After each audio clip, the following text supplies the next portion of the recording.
우리를 흙으로 만들었지만은 그 속에 영원한 생명을 주시고, 그리고 우리 인생을 계속 빚어가시는 거예요. 새로운 그릇으로, 하나님의 쓰임받는 그릇으로 우리 인생을, 우리 구원받은 그리스도인들을 계속 만들어 가시는데, 이 토기장이가 농로라는 게 있지 않습니까? 그 영상으로 많이 보셨을 겁니다. 토기를 이렇게 토기장이가 발판으로 막 구르면서 이렇게 돌리거든요. 계속 돌아가면서 이제 이 토기장이가 손 모양을 어떻게 하느냐에 따라서 그릇의 모양이 완전히 달라지거든요. 두툼한 그릇도 되고, 아주 얍살한 그릇도 되고, 큰 그릇도 되고, 작은 그릇도 되고, 모양을 가지각색으로. 그건 토기장이의 주권이에요. 아니, 토기장이가 그걸 만들겠다는데 어떡할 거예요? 하나님이 구원받은 그리스도인을 하나님의 뜻대로 또 빚어가신다. 그 농로에 올려놓고. 그래서 이 농로가요, 우리 구원받은 그리스도인의 신앙생활입니다. 신앙생활 속에서 계속 우리의 인생이, 우리의 삶이 돌아가는 거예요. 하나님이 빚어가시는 겁니다. 새로운 피조물로. 그래서 여기서 중요한 게 뭐냐면은 순종하는 거다. 순종. 그릇이, 흙이 나는 그 모양 싫어요, 난 이 모양으로 살고 싶어요, 아니라 토기장이가 토기장이의 뜻대로, 토기장이의 계획대로, 토기장이의 섭리대로 나를, 구원받은 그리스도인을 교회 안에 두시고 나를 하나님이 계속 돌려가면서 빚어가시는 거예요. 우리에게 필요한 건 뭐냐면은 순종인 겁니다. 순종. 농로가 이 딱 그 중앙에 있고 중심, 이게 그리스도거든요. 그리스도를 중심으로 내가 계속 살아가면서, 신앙을 중심으로 내가 살아가면서 내 인생이 빚어지는 거예요. 다시 한번 하나님의 쓰임받는 그릇으로. 우리 구원받은 그리스도인들은 쓰임받는 그릇이 돼야 됩니다.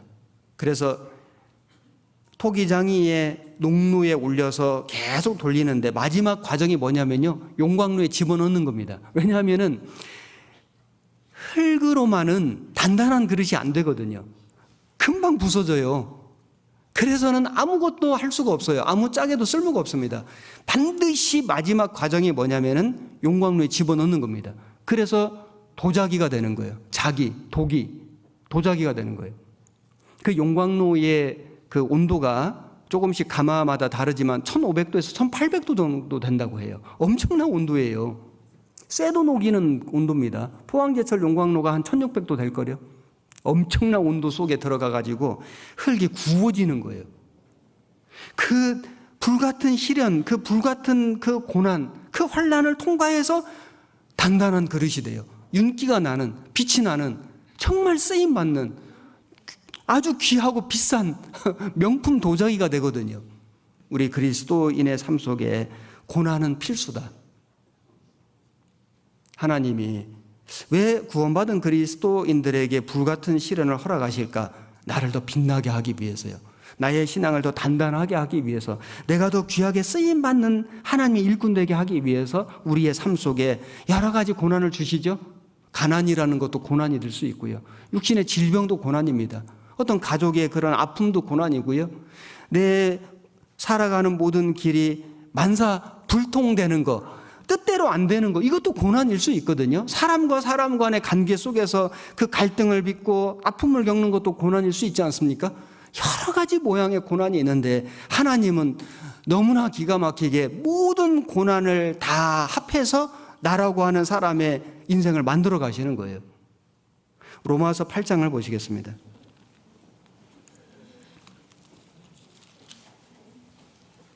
8장 20절.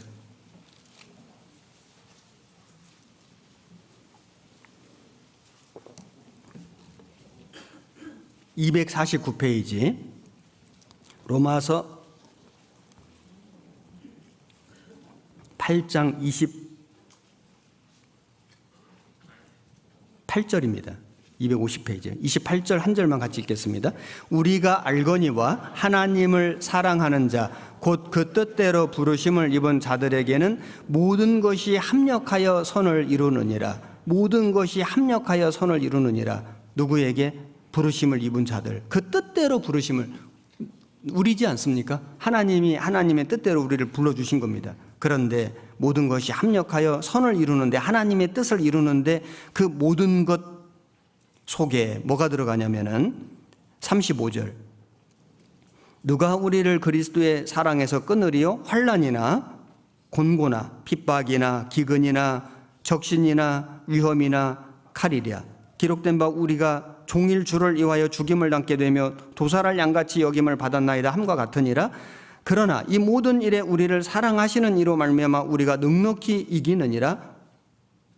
내가 확신하노니 사망이나 생명이나 천사들이나 권세자들이나 현재 일이나 장래 일이나 능력이나 높음이나 깊음이나 다른 아무 피조물이라도 우리를 주 그리스도 예수 안에 있는 하나님의 사랑에서 끊을 수 없으리라. 여기 보면은 모든 것이 합력해서 선을 이루는데 그 합력하는 그 내용 속에는 환난이나 곤고나 핍박이나 기근이나 적신이나 위험이나 칼이라, 이게 들어가 있는 겁니다.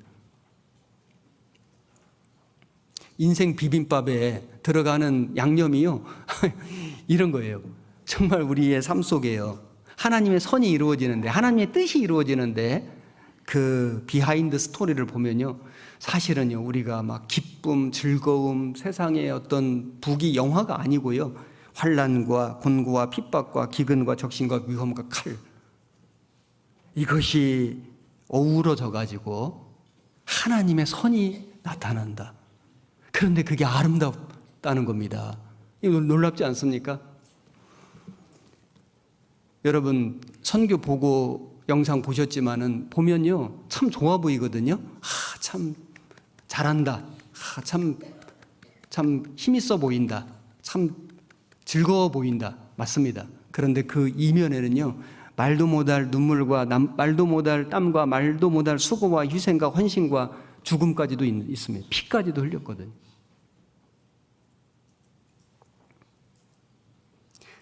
제가 모든 나라는 아니지만 여러 나라를 가서 우리 교회가 어떻게 세워지고 어떻게 교회가 발전하고 성장하는지, 어떤 나라를 후원하게 되면 5년, 10년을 계속 지켜보지 않습니까? 그 나라의 복음이 어떻게 전해져서 어떻게 발전해 가는지를, 그 히스토리를 쫙 보게 되거든요. 그런데 나중에 와서 보신 분은 여기 참 너무 잘한다, 정말 훌륭하다. 그런데 그 비하인드 스토리를 제가 어느 정도 알지 않습니까? 정말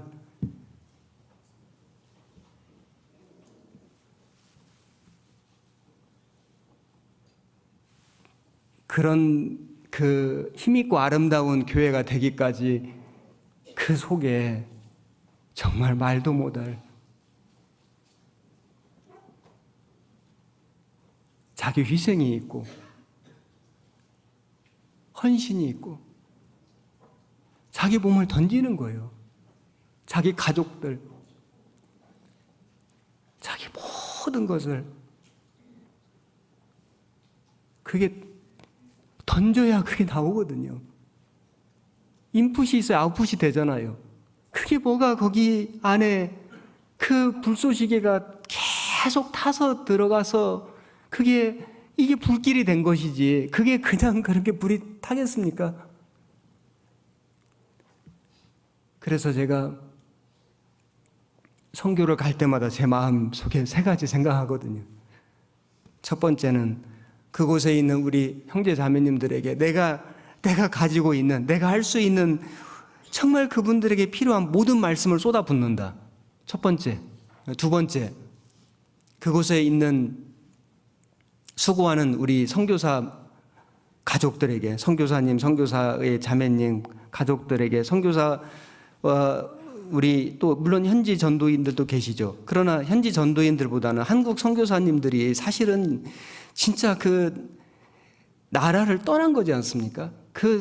우리 한국보다 그 나라를 더 사랑해요. 올 수가 없어요. 자기가 몸이 너무 아픈데 올 수가 없는 거예요.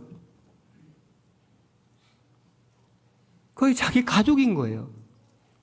그 사랑하는 그 마음, 그 모든 것을 던지고 바치고 살아가는 그분들에게 내가 조금이라도 위로가 되었으면 좋겠다. 그 마음, 그 두 가지. 세 번째, 같이 간 우리 선교팀들이 정말 하나라도 더 보고 하나라도 더 경험하고 하나라도 더 느끼고 정말 그 주님이 주시는 감동과 격동을 받고 돌아왔으면 좋겠다. 그래서 선교 일정이 굉장히 좀 빡빡해요.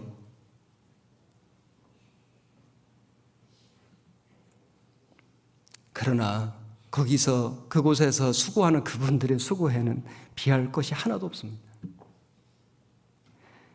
해외에 있는 교회들만 그러겠습니까? 한국에 있는 교회도 사실은 우리가 지금 이렇게 부자지 않습니까? 모든 면에서 말씀이나 교제나 우리 모든 환경이나 정말 우리는 너무 부자인데 이렇게 되기까지 우리 신앙생활 30년, 40년 하신 분들은 다 아시겠지만 우리 처음은 정말 너무 초라했습니다. 너무 가난했습니다.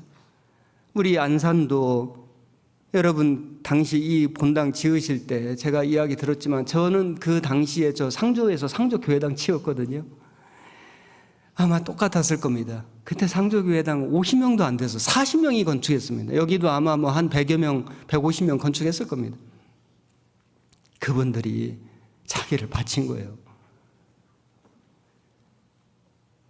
그 땀으로 눈물로 심지어 정말 피까지 흘려가면서 사실은 그 불쏘시개가 되고 자기가 타고 그래서 이 불길이 복음의 불길이 되어가지고 이렇게까지 지금 오게 된 거거든요. 모든 것이 합력하여 선을 이루느니라. 지금도 마찬가지입니다. 여러분 하나님의 아름다움, 하나님의 선, 하나님의 뜻이 나타나려면요 뭐가 들어가야 되냐? 이게 들어가야 되는 거예요. 이게 재료거든요. 하나님의 선이라는 것이 나타나기 위한 기본 재료가 환난과 곤고와 핍박과 기근과 적신과 위험과 칼인 겁니다. 이게 안 들어가면요 하나님의 선이 힘있게 나타나질 않는 거예요. 우리 여기 살고 있는 이 지구가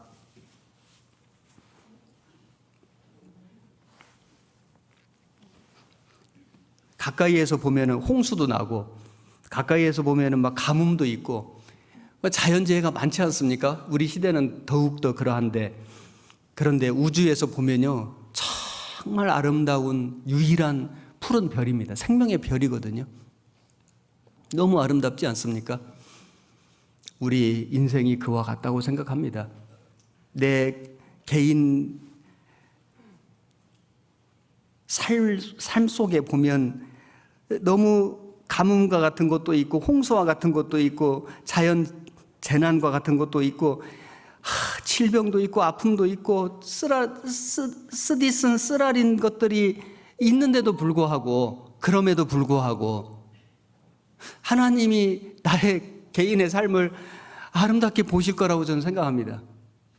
참 우리를 어여쁘다고 보실 거라고 생각합니다.